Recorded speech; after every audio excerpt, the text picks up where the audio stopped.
porque es una persona, y lo digo con él ahí presente, que admiramos desde su militancia, desde su trabajo político, desde sus ideas, desde la manera de expresar sus ideas, pero además también como persona. Y le ha tocado lo que le ha tocado a muchos, en algunos casos mucho más leve y con recuperación, y en otros casos lamentablemente con la muerte.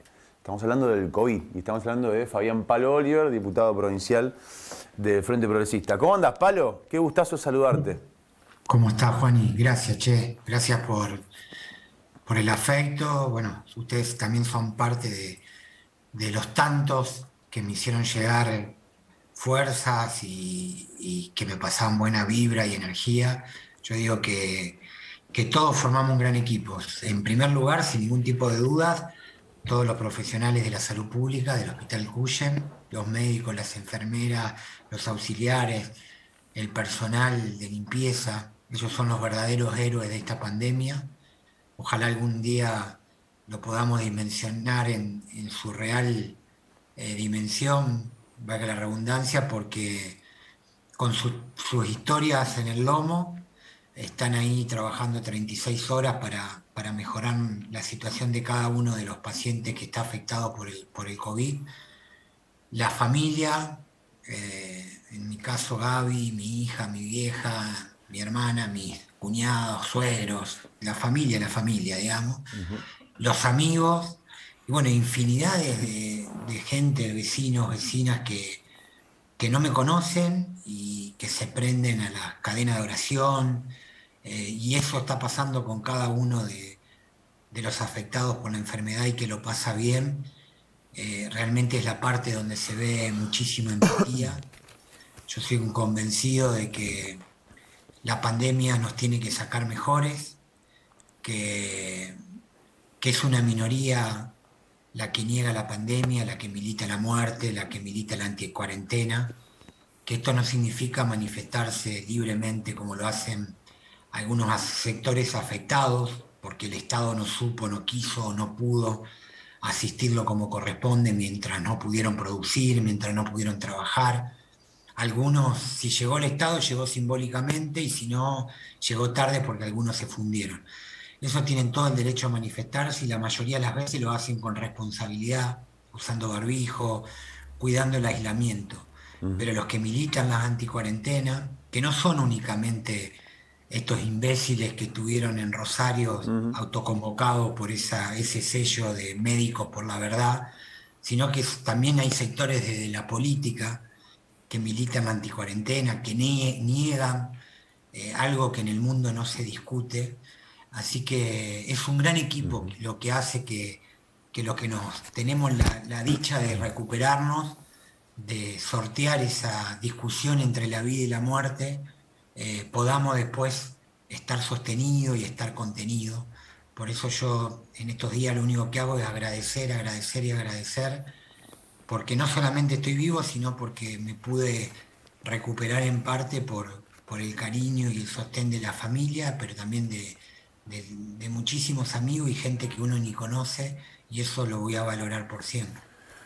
Tenemos ganas de preguntarte un montón de cosas, pero primero por ahí, para aquel que no siguió todo lo que te pasó, contanos un poco, bueno, cómo arranca, digo, pasaste internado mucho tiempo, además con asistencia respiratoria mecánica, bueno, contanos un poco el derrotero de aquel día en el cual te da positivo el test de Sí, COVID. yo empecé el 10 de marzo, en realidad la madrugada del 11 de marzo con fiebre, fiebre muy pero muy alta, no había tenido ningún síntoma con anterioridad y me hisoparon el 11 a la mañana y bueno, a última hora ya me dieron el resultado positivo, seguía con fiebre, tuve 36 horas con fiebre permanente, no había forma de bajarla y el día 16, el 11 era jueves, el martes 16 yo tuve una leve mejora el fin de semana, el sábado a la tarde hasta el domingo, que no hice fiebre,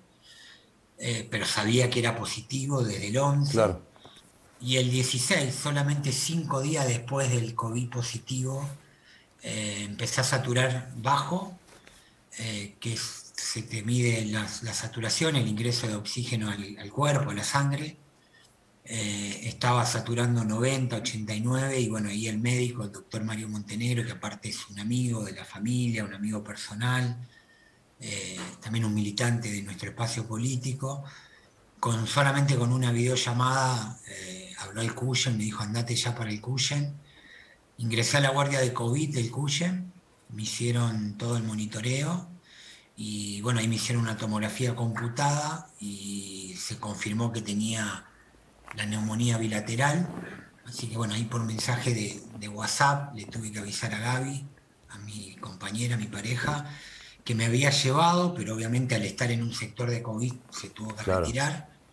Le avisé que me internaban en terapia, que se quede tranquila, pero que recen porque tenía neumonía. Y bueno, estuve muy consciente en la terapia del COVID ese día, esa noche del 16 hasta el 20. El 20 me intubaron, nunca me enteré que me iban a intubar ni me lo dijeron y agradezco que no me lo hayan dicho Ujú. porque seguramente hubiese entrado en una situación Claro. de pánico. Eh, Me intubaron, estuve intubado hasta el 2 de abril, el 31 de abril, de marzo, perdón, 11 días de estar intubado, me hacen la traqueotomía, que bueno, acá tengo Ujú. el recuerdo bonito de la traqueotomía, es lo que te salva la vida en realidad, porque yo a los 2 días tuve la dicha, la fortuna, la bendición de despertar. Estuve muy grave una semana antes, que fue una semana antes, esa fue la semana de Semana Santa, el 2 de abril. La semana anterior, en una de las pruebas que te hacen para retirar la respiración mecánica, el respirador, eh, los primeros días, esos 4 días, había estado con oxígeno, Claro. ya a partir del 20 con la mecánica, como les había dicho.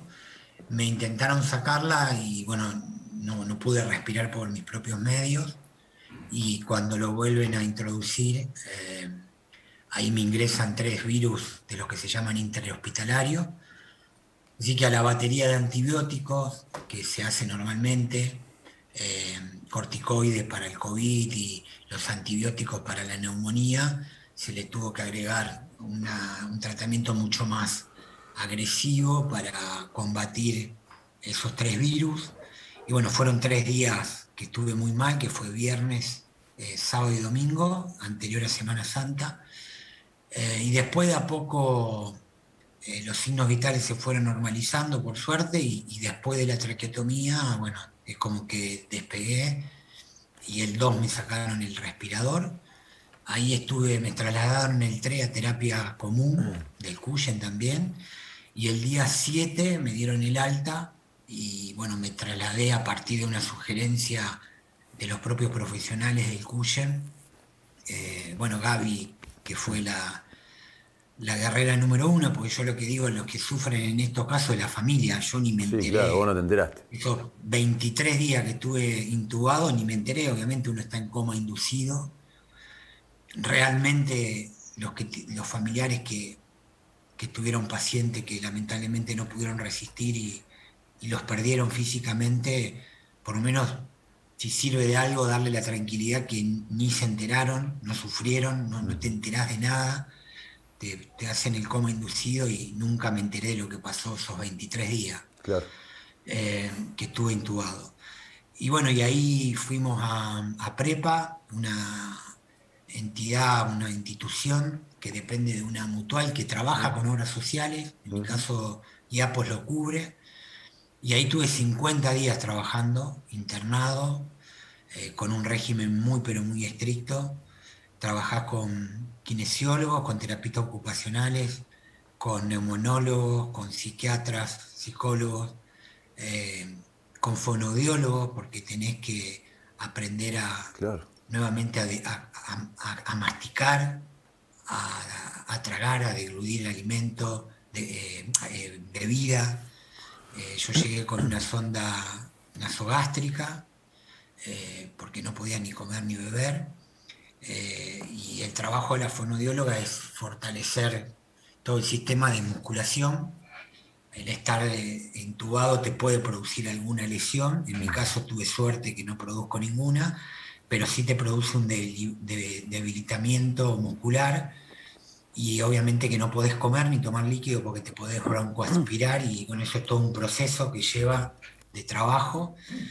Llegué con 18 kilos menos, en esos 23 días perdí muchísima masa muscular. Ustedes, bueno, hace tiempo que me conocen, no soy una persona de contextura física chica, mediana, pero bueno, estaba excedido a lo que debería ser mi peso por mi altura, en 7 kilos aproximadamente, pero perdí 18. Mucha masa muscular, sin caminar, sin mover los brazos, bueno, usando pañales, sin hablar, con oxígeno. Ese fue el cuadro cuando llegué a prepa.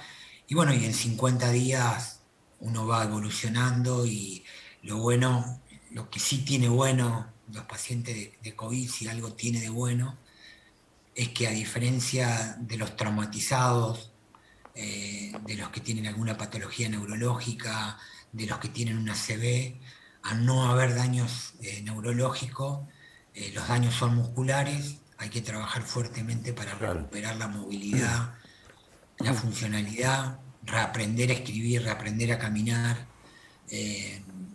y después, bueno, recuperar la masa muscular, que es lo que a mí me falta. A mí me falta recuperar el brazo izquierdo, tengo un daño en un nervio, el nervio central, que se pudo haber producido en la terapia, cuando te dan vuelta para oxigenar mejor, o un estiramiento. La terapia, el objetivo es que te salven la vida y bueno, ese objetivo se cumplió obviamente. Soy un eterno agradecido, como digo, a los verdaderos héroes de toda esta tragedia, que es el personal médico.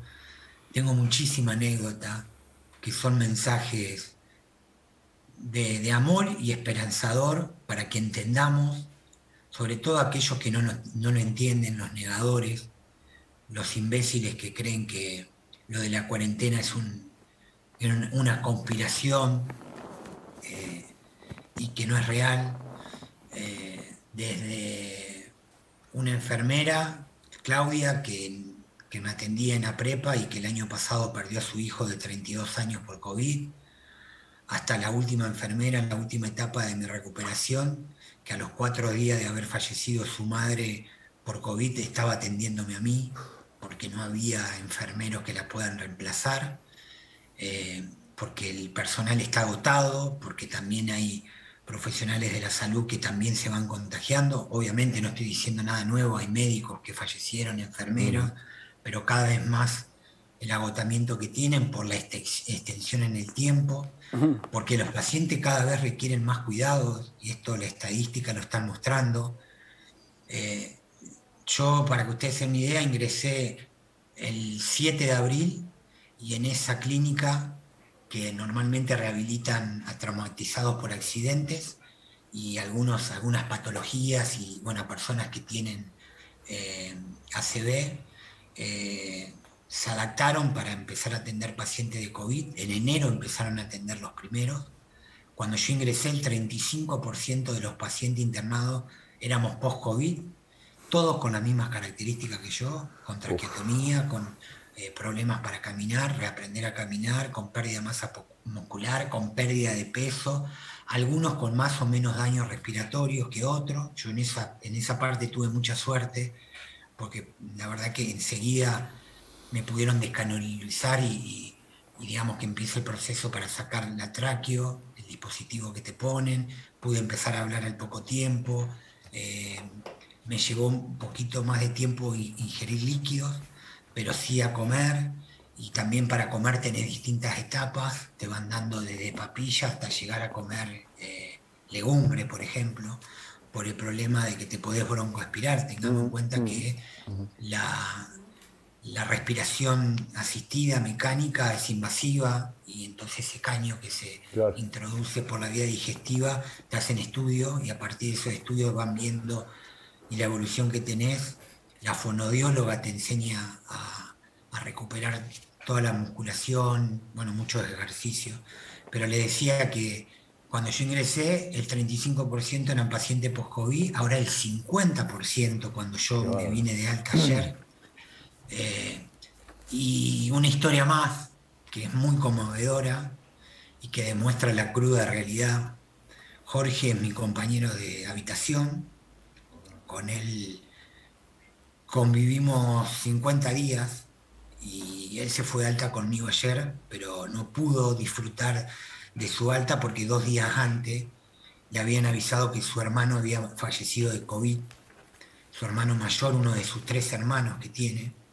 Eh, y en el mismo momento que le avisan, estos imbéciles que se hacen llamar médicos por la verdad, que no son lo mismo que aquellos sectores que no pueden producir, que no pudieron trabajar, que la pasaron muy mal porque el Estado no supo, no quiso, no pudo asistirlo como corresponde, o porque llegó tarde, generalmente porque la ayuda del Estado fue simbólica, no alcanzó para aquellos que no pudieron producir. No estoy hablando de esos sectores que legítimamente se pueden manifestar y que lo están haciendo generalmente con mucha responsabilidad.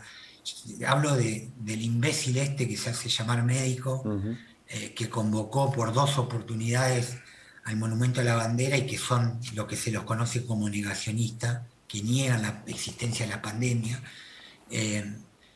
Justo en el momento que le avisan a Jorge que su hermano había fallecido, estaban deteniendo a esta persona que no recuerdo el apellido. Arriaga. Arriaga. Lo estaban deteniendo y en el medio del dolor de Jorge, yo venía de hacer actividades y él terminaba de llegar y lo primero que hizo es comunicarse para saber el parte médico y le avisaron que su hermano había fallecido. Lo primero que le salió fue un insulto de esos bien merecido y automáticamente se quebró. Esa es una de lo que significa, para lo que no dimensionan, no solamente el daño que está produciendo. Yo tengo la fortuna y tengo que agradecer de estar vivo. Digo, para aquellos que no pueden sortear y que quedaron del otro lado, que partieron físicamente, ya lamentablemente son 75.000 argentinos. Entonces podemos discutir mucho y seguramente vamos a discutir por mucho tiempo cómo se gestionó la pandemia. Las ciencias médicas la van a seguir discutiendo, pero bueno, la letalidad y el daño que está haciendo es cada vez mayor. Es tremendo. Entonces, no se puede entender que haya estúpidos imbéciles que nieguen algo que en el mundo no se discute, como por ejemplo... Ya lo creo. Palo, te consulta Héctor.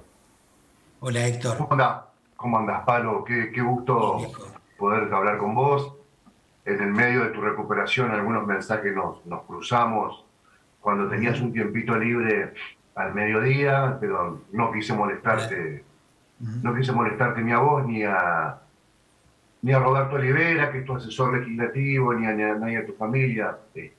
Pero nada, que estoy contento personalmente de que puedas contar tu recuperación. Te quiero preguntar algo desde lo personal. Cuando saliste del coma y recuperaste la lucidez, ¿te ubicaste en tiempo y espacio? ¿Te diste cuenta que algo había pasado, que tuviste en pausa durante varios días? ¿Qué se te vino a la cabeza? Tuve 3 escenarios, eso desde el 16 al 20 totalmente consciente, y obviamente que fui consciente de que la cosa se estaba complicando, porque veía que saturaba abajo y permanentemente miraba el monitor, y porque me iban cambiando la mascarilla, primero fue bigotera, después una mascarilla chica, después la que tiene la bolsa, después la máscara esa transparente.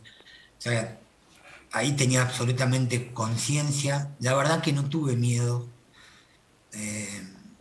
Nunca dimensioné que podía haber estado tan grave como estuve. Después tuve el estadio de inconsciencia total, esos 23 días donde te hacen un coma inducido, así que no me acuerdo de absolutamente de nada, y mejor que sea así, por algo te sedan, digamos. Y después, esos 4 días que estuve en la terapia común, hasta ir traslado a prepa, estaba consciente pero muy confuso. Todavía, evidentemente, o me seguían sedando o la cantidad de medicación, me dieron me medicaron con 3 remedios que son más fuertes que la morfina, para que más o menos ustedes tengan una idea, que fue cuando me ingresaron los 3 virus, los 3 virus, como es, hospitalarios. Recién tomé conciencia cuando llegué a prepa. Yo me acuerdo del traslado y todo, me acuerdo cuando salgo del hospital, cuando subo a la ambulancia en camillas, o me acuerdo quiénes estaban afuera, que había algunos amigos y obviamente Gaby, que fue y se instaló. Gaby se mudó conmigo prácticamente, tuvo de los 50 días que yo tuve, ella tuvo 35 allá en San Jerónimo Sur, alquiló una cabaña y se quedó allá. Y bueno, y fue, por eso digo que los que sufren en ese momento es la familia, Claro. los afectos, los que tienen que esperar los partes diarios. Uno no está consciente, pero en la prepa sí. Y bueno, lo que me sucedió fue una gran angustia, lloré mucho. eh, Verte que no podía hacer absolutamente nada, que dependía de otros. Me remontó, bueno, a una situación personal que ustedes ya saben, que es la de mi hermano, y eso obviamente que fue una carga extra. Me veía la atrofia en las manos y en las piernas y automáticamente se me cruzaba él. Pero bueno, un día entendí, después de la ayuda, porque eso es fundamental, la ayuda, y ojalá que todos los pacientes que pasen por esto tengan la posibilidad de ir a una institución de este tipo, no es la única. En Santa Fe hay una muy importante que es la Maradona, con la única diferencia que no tiene internación. Después en Rosario está Pilares, después está esta que se llama Prepa, que la cubren las obras sociales. Así que aquellos que tienen obras sociales es una buena oportunidad. Lamentablemente la que no tienen son tratamientos muy costosos.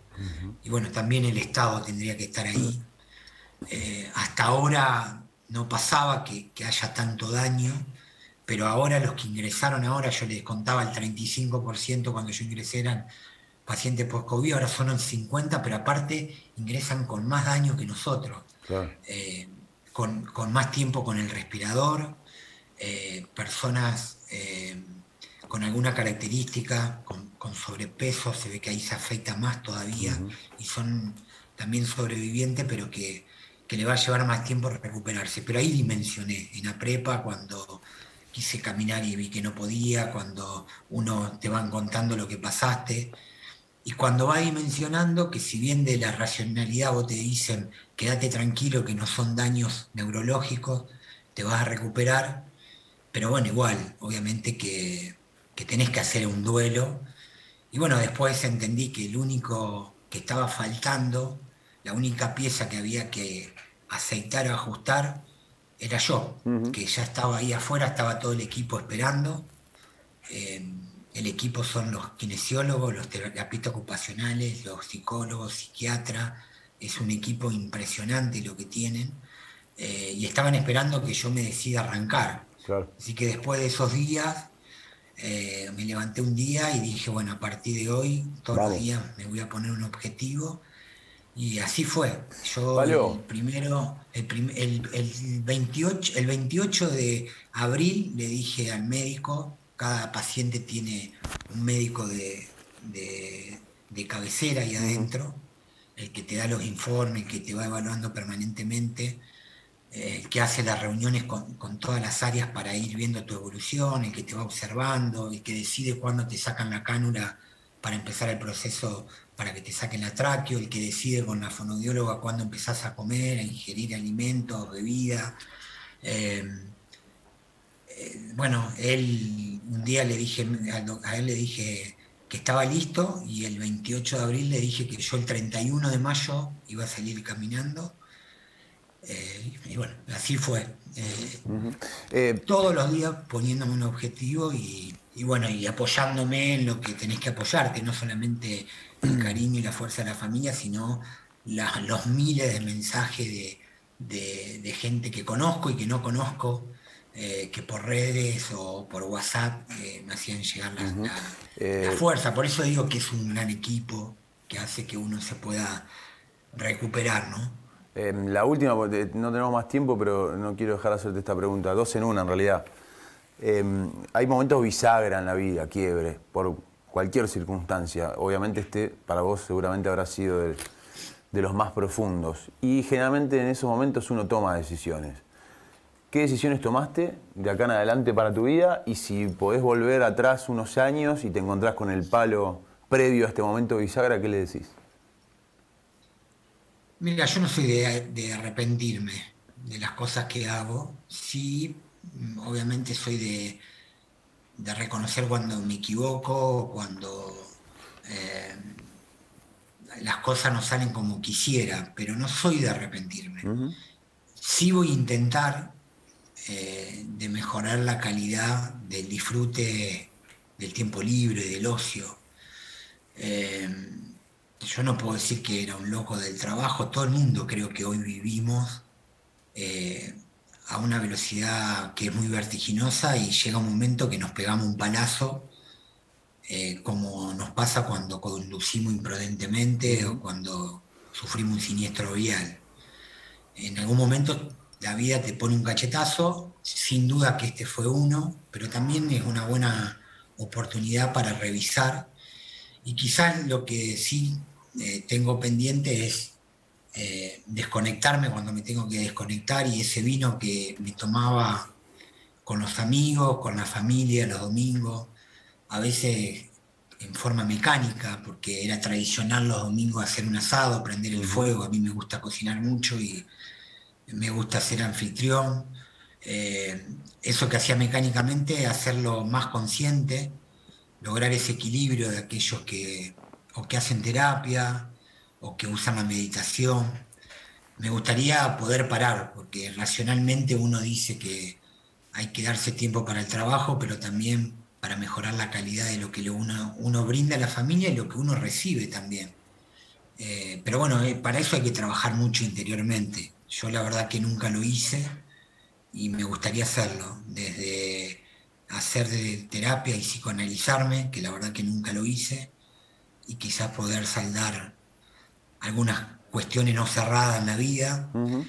hasta poder tener la capacidad, porque para eso hay que tener capacidad, de encontrar ese equilibrio entre el trabajo, las responsabilidades y saber disfrutar, por más que haya poco tiempo, que ese disfrute de lo que uno brinda y lo que uno reciba sea de mayor calidad. Aprender a ser mejor padre, mejor compañero, mejor amigo, aprender a ser mejor persona. Eh, Creo que si me dieron otra oportunidad es porque alguna cuestión pendiente todavía quedó de este lado, y bueno, ojalá pueda saber qué es lo que quedó pendiente, que lo pueda descubrir. Y por ahora sé que una de las cosas pendientes es mejorar mi tiempo de disfrute y brindarme mucho más, con más calidad, digo, a eso me refiero. Pablo, querido, un gran abrazo. Te mandamos y nos alegra mucho verte. A ustedes, un abrazo a todos, y bueno, a Rodrigo, que seguramente debe estar viéndolo el programa. Gracias por los mensajes que todos ustedes me hicieron llegar. Agradecer nuevamente al personal de salud, que son los verdaderos héroes de esta tragedia. Eh, bueno, seguir cuidándonos, no alcanza con lo que haga el Estado, no alcanza con renegar mucho. Va a haber tiempo para analizar cómo se gestionó la pandemia, y poner mucha energía en cuidarnos, porque no, si esto sigue incrementándose, los casos como Lara, esta joven que lamentablemente no llegó a una cama a tiempo, si bien estuvo en el hospital, pero no, nadie puede saber si No, se nos cortó. Ahí, ya estaba a punto de.